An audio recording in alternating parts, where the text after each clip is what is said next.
I will start by admitting honestly that I hate my sister, though it wasn't always like this. Nina is my older sister, and I admired her a lot when we were growing up. But over time, she's shown me what a terrible sister she can be. You see, I was married to my ex-wife, Susie, for 2 years before I discovered she had been cheating on me. The revelation came as a complete shock. I still remember the moment vividly. I was reading through her messages and stumbled upon a conversation where she had been sexting with her male best friend of 8 years. Susie had always assured me that he was just a friend, someone who had been in her life forever. Despite feeling pangs of jealousy at times, I trusted her deeply. We had built our relationship on that trust, so when I accidentally saw those lewd text messages between them, I felt utterly blindsided. It was as if the foundation of everything I believed about our marriage had crumbled in an instant. I confronted her, and she immediately broke down, apologizing profusely. She insisted it was just a one-time mistake and that her friend meant nothing to her in that way. She promised to block him and assured me it would never happen again. Despite my anger and hurt, I wanted to believe her. We started going for marriage counseling because I was deeply wounded by her betrayal, and I needed to understand why it happened and if our marriage could be salvaged. In counseling, Susie seemed genuinely remorseful. She took responsibility for her actions and worked hard to regain my trust. For a while, it felt like we were making real progress. She was attentive, transparent, and willing to put in the effort to mend our relationship. I decided to stay and give our marriage another chance because I still loved her, and I wanted to believe that people could change and relationships could heal. However, as you might have already guessed, it was a huge mistake. After a while, I found out my ex-wife was trying to secretly meet up with her male best friend one evening. She had told me earlier that she was going to be out with a coworker, but something in her behavior seemed odd, and I had a nagging feeling she was lying. Trusting my gut, I decided to call the coworker after Susie left just to check with them. To my dismay, they told me that they had no such plans with Susie. I felt a wave of devastation and confusion wash over me. It was becoming painfully clear that Susie was probably meeting up with this guy, otherwise she had no reason to lie to me. My mind raced with thoughts of betrayal as I tried calling her multiple times, but she ignored every call. I felt a growing sense of dread and helplessness as the hours ticked by. That night, she finally came home very late, completely drunk. I had been waiting for her all evening, sitting on the couch in our living room, my mind a whirlwind of emotions. When she walked through the door, she didn't even acknowledge me as she looked completely drunk. She just stumbled past me on her way to the bedroom, acting as if I didn't exist. I sat there, feeling invisible and utterly heartbroken, realizing that the woman I once trusted and loved had become a stranger to me. Later, when I was about to go to sleep, I heard her phone buzz on the bedside table with a message notification. Susie had fallen asleep fully dressed in her clothes from the evening, clearly too drunk to even change. I gently covered her with a blanket and, driven by a mix of dread and curiosity, leaned over to check the message she had received. As soon as I saw the number, I recognized it instantly. It belonged to him, her male friend. My heart sank as I read the text. That was so much fun. We should do this more often. The message ended with a tongue and a sweat drop emoji, which only made things worse. I felt a wave of nausea hit me. There was no way a guy would send a message like that with those emojis if it didn't mean something significant had happened between them. My mind raced with all sorts of terrible thoughts about what they might have done. I felt sick to my stomach, realizing that my worst fears were likely true. I tried to calm myself, but it was impossible. The betrayal felt like a physical pain in my chest, and I couldn't shake the image of them together. I couldn't sleep at all that night. I tossed and turned in bed, my mind consumed by anxiety and heartbreak. I kept replaying everything in my head, wondering how it had come to this and what I was supposed to do next. The night felt endless, and by the time morning came, I knew that nothing would ever be the same. When I confronted Susie about that night and how she had lied, she did everything she could to avoid taking responsibility. At first, she tried to manipulate and gaslight me, claiming that my lack of trust was the real issue and that calling her coworker was an invasion of her privacy. She accused me of being paranoid and unreasonable. Her attempts to gaslight me were frustrating and hurtful, but I refused to back down. I brought up the message he had sent, demanding an explanation. She brushed it off, insisting that's just how friends talk to each other, and called me a weirdo for reading too much into it. Her dismissive attitude only fueled my determination to get to the truth. I decided to play my last card. I told her I would confront him directly if she didn't come clean to me. This threat seemed to strike a nerve. She became visibly anxious and tried to dissuade me from contacting him, clearly worried about the consequences. Finally, after much resistance and reluctance, Susie broke down and confessed. She admitted that she had been wanting to see him for a long time and that they had indeed made out after getting drunk. Her confession was like a punch to the gut, confirming my worst fears and shattering any remaining trust I had in her. She continued to justify her actions, suggesting that our marriage had become dull and that she was seeking excitement elsewhere. I vehemently disagreed, pointing out that her cheating and deceit were the very reasons our marriage had soured. I reminded her that it was impossible to return to normalcy after discovering she was sexting with another man. Despite her attempts to rationalize her behavior, I stood my ground firmly. I made it clear that the blame lay squarely on her shoulders for wreaking our vows and destroying the trust we had built. I expressed my deep disappointment and told her that I had reached my breaking point. I couldn't simply overlook her actions and pretend everything was okay. Susie, realizing the gravity of the situation, began pleading for forgiveness. She acknowledged her issues but begged me not to abandon her, emphasizing that she was willing to work on herself and our relationship. Despite her promises, I realized that the trust between us had forever been shattered. The damage was too deep now, and eventually, I realized that staying was only going to prolong the inevitable. Her betrayal had created a rift that we couldn't bridge, and our marriage had been irreparably damaged. After realizing this, I had to make the hardest decision in my life by asking her to move out of my house. Fortunately, we had a prenuptial agreement in place, so I was relieved that it was going to be protecting me from any potential financial repercussions during our divorce. Despite her insistence and attempts to involve her friends to persuade me to forgive her, I stood firm in my decision and ultimately kicked her out to the streets. I know this might sound harsh to read, but I was in too much pain since I always thought that we would grow old together. However, her betrayal left me shattered, and I knew I would never be the same again. I confided in my parents and my older sister, Nina, about what had transpired between me and Susie. They were shocked and dismayed by the news, as no one had anticipated Susie's actions, and assured me of their support to divorce her, which provided me with some comfort. However, Nina seemed unusually quiet throughout all this, which struck me as odd. When I asked her for her thoughts, considering her close relationship with Susie during our marriage, she responded in an unexpected way. Instead of acknowledging my feelings of betrayal caused by Susie's actions, Nina questioned whether I was certain about divorcing Susie, pointing out that unlike me, Susie didn't have any family support. I was taken aback by Nina's response. It seemed like she was more concerned about Susie's well-being than she was about the emotional turmoil I was going through. I responded firmly to Nina, stating that I didn't care about Susie's support system because she had chosen to betray me repeatedly through her infidelity. I emphasized that Susie's well-being was no longer my concern, and I questioned why she seemed more concerned about my ex-wife than about me, her own brother. Nina defended herself, explaining that she was simply worried about me and didn't want me to make any hasty decisions about my marriage without thinking about it. She expressed how she had always believed Susie and I were meant for each other and that she was still in shock about our divorce, hence she wanted to know if I would have any regrets going down the line. While I found her response to be strange at the time, I didn't dwell on it too much afterward. The entire situation was already emotionally draining, so I tried to be more focused on getting through my divorce first.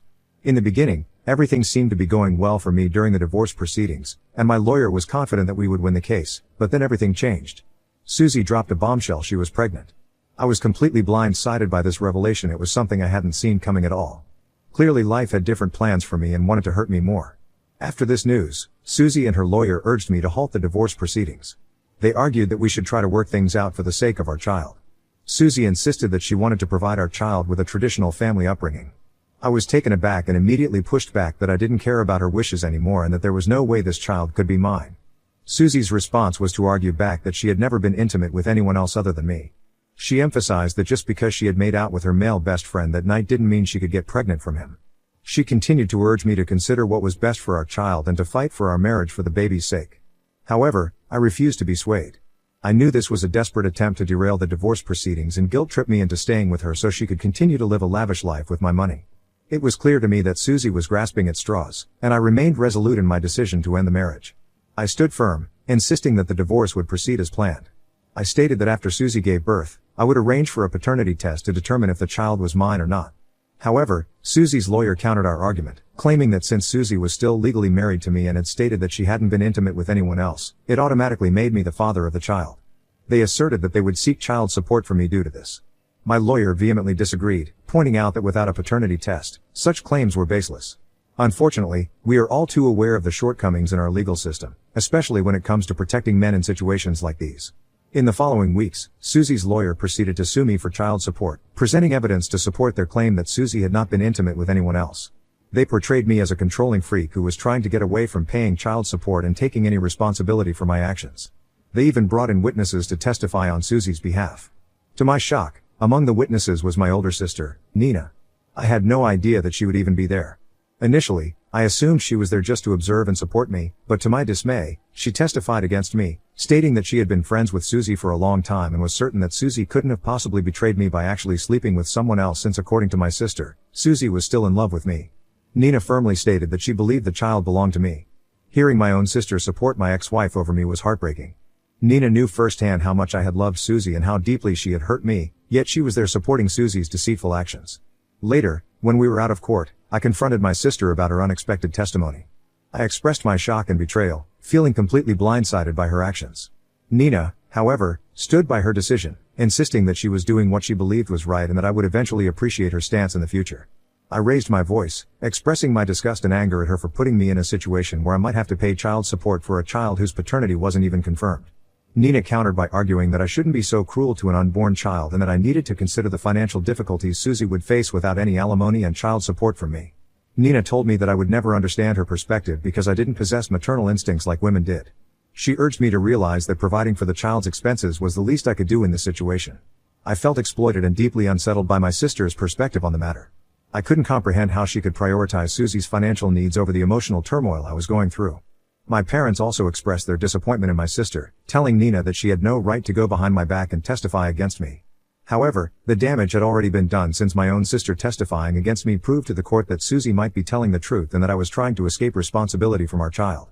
Hence, the court ruled in favor of my ex-wife, granting her child support from me until the child turned 18.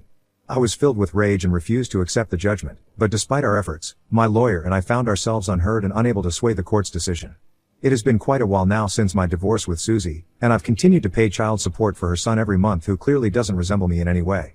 Despite conducting a paternity test that confirms he isn't mine, the fact remains that because my ex-wife was pregnant while we were still married, the child is legally my responsibility. I'm now compelled to keep paying until he reaches the age of 18. This is why, throughout this ordeal, my resentment towards my sister has deepened even more than towards my ex-wife. I solely blame Nina for making me trapped in this situation. This is why I've maintained complete silence towards my sister and refused to acknowledge her presence at family events. Despite multiple pleas from my parents to forgive her and let the matter go, everyone else in the family respects and understands my stance. Several cousins and relatives share my disdain towards Nina, and as a result, they also keep their distance from her. Nina, on multiple occasions, has complained to our parents about how I've isolated her from the rest of the family. She justifies her actions by claiming that she did what she thought was best for the child. However, her attempts to garner sympathy have continued to fall on deaf ears, as the rest of the family recognizes her foolishness and stands by my decision. Nina got married last year to her longtime boyfriend, Joshua. Despite receiving an invitation to the wedding, I didn't bother to attend. I later learned from my parents that many other family members also didn't attend, which disappointed Nina. After marriage, she and her husband were trying to get pregnant for a while. My parents had expressed their excitement to me about the prospect of finally having a grandchild from our bloodline. Recently, I had to travel to a nearby town for a work conference hosted by my company. After the conference concluded, my coworkers and I decided to unwind and relax at the hotel bar during our free time. Imagine my surprise when I spotted my sister sitting with an older gentleman at the bar. She hadn't noticed me, and I made sure to keep it that way as I was curious about her presence in a bar late at night out of town, considering she was married. I observed as she leaned in closer to the older gentleman and whispered something in his ears that made him laugh. My suspicions grew as they appeared to be flirting and seemed unusually comfortable with each other. Without giving it too much thought, I instinctively reached for my phone and quietly snapped a few pictures. I made sure to capture clear shots of my sister's face and the older gentleman's face, wanting undeniable proof of what I was witnessing. As I observed them together at the bar, my mind raced with disbelief and confusion. How could my sister, who was married, be in such a compromising situation? I watched in disbelief as Nina and the man continued to engage in their intimate conversation, sharing smiles and laughter. After about an hour, the man gestured for Nina to accompany him to his room and she nodded at him and got up to accompany him. My eyes widened as the reality of the situation sank and I was clearly witnessing my sister about to cheat on her husband. I wanted to yell at her to stop, but from my past experience, I had learned that cheaters never learn from their mistakes. Instead, they need to be taught a lesson. After I returned home, I made the decision to directly reach out to her husband, Joshua. I felt it was important for him to know the truth rather than be blindsided like I was. I found him on Facebook and sent him a friend request, hoping he would accept it.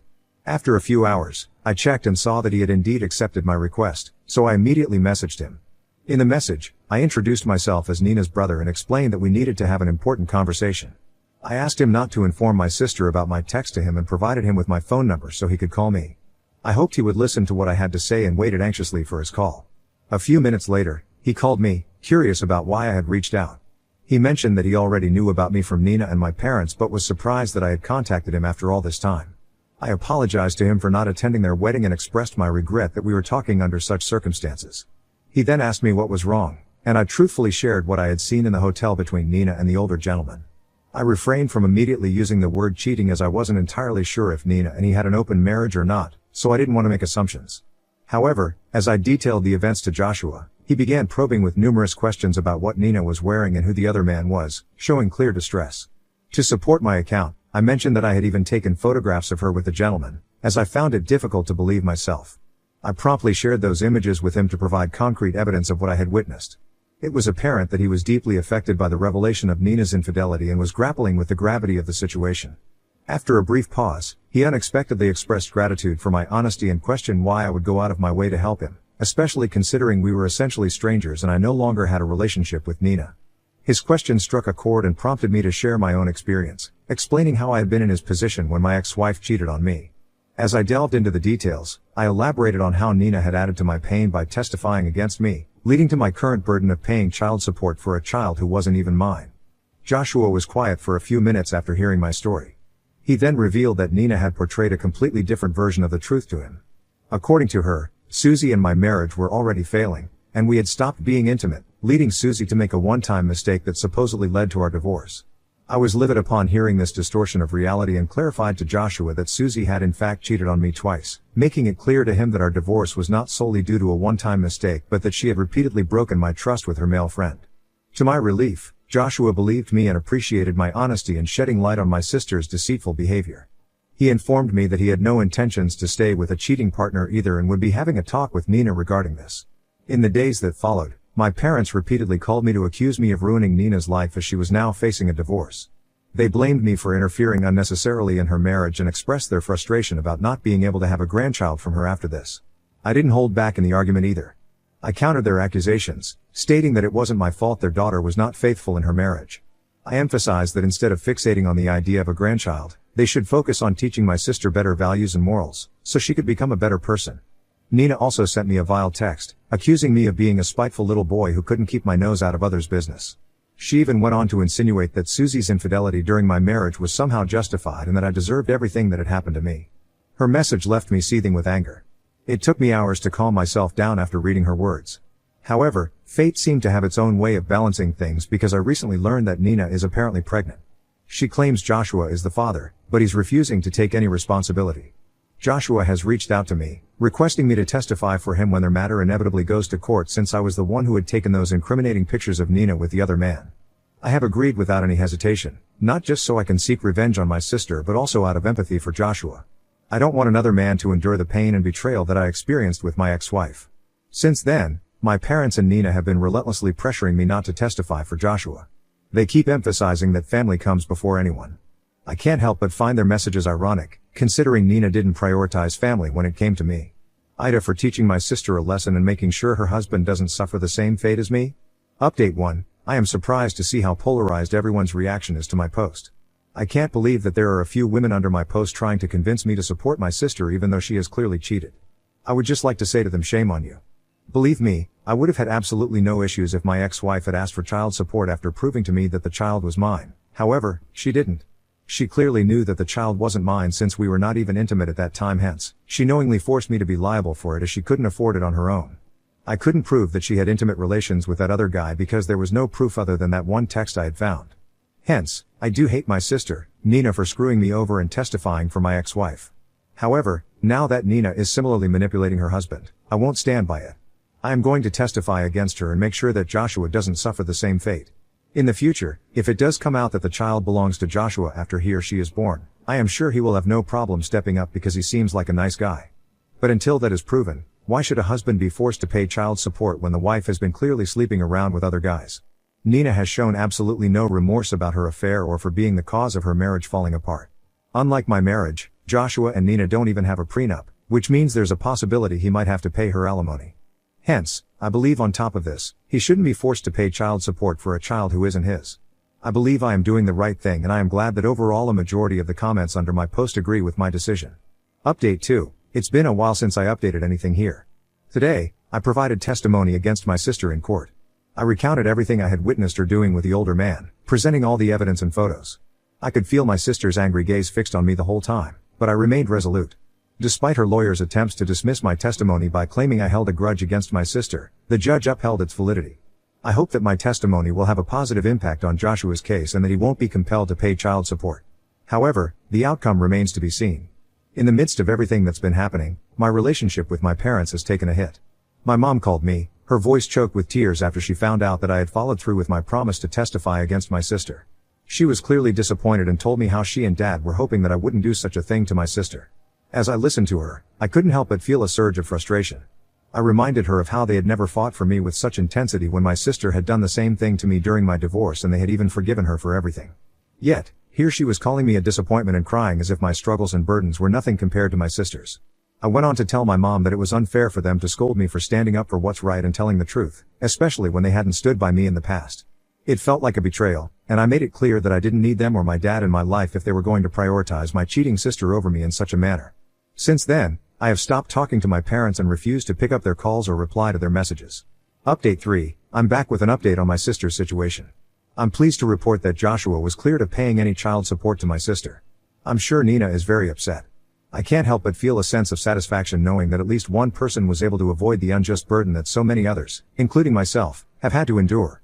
I would like to clarify a few more things for the last time that people keep asking under my post. No, I don't have a relationship with Susie's son even though I continue to pay for child support. If the son ever grows up and reaches out to me, I will not hesitate to tell him the truth about his mother.